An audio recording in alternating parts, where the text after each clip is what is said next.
कुछ सालां बाद यारा जे आवे याद यारा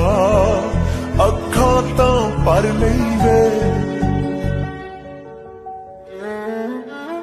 आपां वक्त हो जाना